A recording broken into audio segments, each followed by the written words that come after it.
की संभाजीनगर एक महानगरपालिकेत पिण्याच्या पाण्याची योजना आहे 2740 कोटीची। माननीय मुख्यमंत्री महोदय, संभाजीनगर महानगरपालिकेची 2740 कोटी रुपयाची पिण्याच्या पाण्याची योजना आहे। याच्यात महानगरपालिकेचा वाटा 822 कोटी रुपयाचा आहे।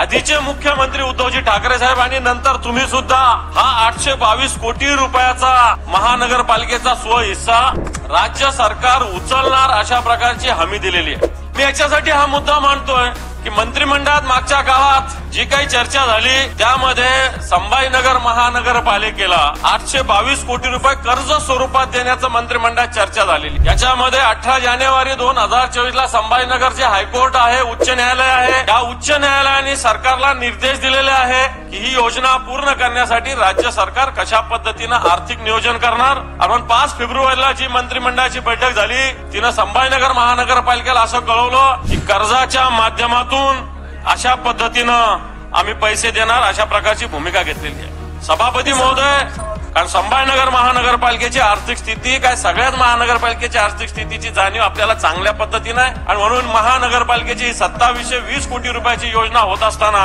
हे 820 कोटी रुपये मला वाटत नाही 820 कोटी रुपये एका टप्प्यातच द्यायची आवश्यकता आहे। परंतु निश्चित सरकारने जर हमी घेतली तर ही योजना लवकरात लवकर सभापती महोदय मार्गी लागू शकते।